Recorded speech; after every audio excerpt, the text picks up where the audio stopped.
दोस्तों, दिनाक्षी short hand में आपका स्वागत है। अगर आप चैनल पर नए हैं तो चैनल को सब्सक्राइब करें और बेल आइकन जरूर दबाएं। इस डिक्टेशन की एडवांस आउटलाइंस और वाक्यांश आप हमारे पेड बैच से प्राप्त कर सकते हैं।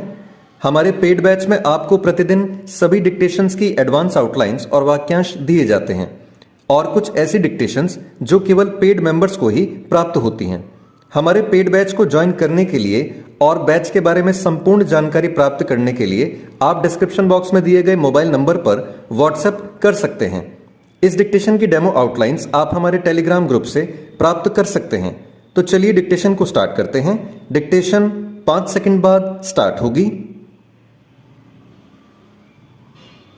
Ready, start. कनाडा किस तरह अपने यहाँ के खालिस्तानी चरमपंथियों के खिलाफ कोई ठोस कार्रवाई करने को तैयार नहीं, इसका पता इससे चलता है कि जब G20 शिखर सम्मेलन में भाग लेने आए वहां के प्रधानमंत्री जस्टिन ट्रूडो से भारतीय प्रधानमंत्री नरेंद्र मोदी इन भारत विरोधी तत्वों के विरुद्ध कठोर कार्रवाई की आवश्यकता जता रहे थे, तब ऐसे तत्व वहां खालिस्तान पर जनमत संग्रह करा रहे थे। इस तथाकथित जनमत संग्रह में खालिस्तानी आतंकी गुरपतवंत सिंह पन्नू भी शामिल हुआ। उसने न केवल भारत के टुकड़े करने के नारे लगाए बल्कि भारतीय प्रधानमंत्री, गृह मंत्री और विदेश मंत्री को धमकियां भी दी। पन्नू भारत में वांछित आतंकी है और उसका संगठन भी प्रतिबंधित है।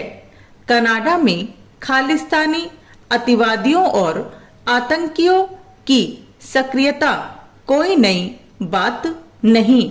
अभी कुछ ही दिनों पहले वहां के एक शहर में पूर्व प्रधानमंत्री इंदिरा गांधी के हत्यारों का महिमा मंडन करते हुए एक परेड निकाली गई थी। इसी तरह खालिस्तानी अतिवादी कनाडा के कई हिंदू मंदिरों को निशाना बना चुके हैं। वे कनाडा में कार्यरत भारतीय राजनयिकों को धमकाने के साथ भारतीय उच्चायोग पर हमले की भी कोशिश कर चुके हैं। इन घटनाओं पर भारत ने हर बार कनाडा से कड़ी आपत्ति जताई और एक बार तो उसके उच्चायुक्त को तलब कर अपनी नाराजगी भी व्यक्त की, लेकिन जस्टिन ट्रूडो सरकार ने खालिस्तान समर्थकों के खिलाफ कोई कार्रवाई नहीं की। आगे भी इसके आसार कम ही हैं, क्योंकि जस्टिन ट्रूडो जिस न्यू डेमोक्रेटिक पार्टी के समर्थन से सत्ता में टिके हैं, उसका प्रमुख खालिस्तान समर्थक जगमीत सिंह धालीवाल है। उसने कृषि कानून विरोधी आंदोलन के दौरान पंजाब के किसानों को भड़काने की हर संभव कोशिश की थी। नई दिल्ली आए जस्टिन ट्रूडो से जब कनाडा में खालिस्तानी उग्रवादियों की सक्रियता के बारे में प्रश्न किया गया तो उन्होंने कहा कि वह अभिव्यक्ति की स्वतंत्रता का समर्थन करते हैं।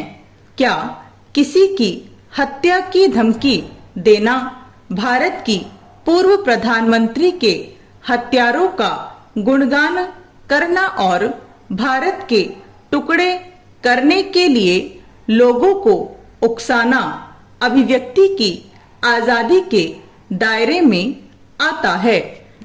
यह वही जस्टिन ट्रूडो है जिन्होंने पिछले वर्ष कोविड प्रतिबंधों के विरोध में हड़ताल करने वाले ट्रक ड्राइवरों से निपटने के लिए आपातकाल का सहारा लेने में संकोच नहीं किया था। वैसे तो कनाडा के साथ ब्रिटेन, ऑस्ट्रेलिया, अमेरिका आदि में भी खालिस्तानी अतिवादी सक्रिय हैं, लेकिन उन्हें जितना खुला संरक्षण कनाडा में मिल रहा है उतना अन्यत्र कहीं नहीं। यह ध्यान रहे कि कनाडा के ही खालिस्तानी आतंकियों ने 1985 में एयर इंडिया के विमान कनिष्क में टाइम बम से विस्फोट किया था, जिसमें 329 लोग मारे गए थे। इनमें अधिकतर भारतीय मूल के कनाडाई नागरिक थे। भारत यह भूल नहीं सकता कि कनाडा सरकार ने इस भीषण आतंकी घटना के दोषियों पर किस तरह नरमी बरती थी। स्पष्ट है कि भारत को कनाडा सरकार के खिलाफ और सख्ती दिखानी होगी।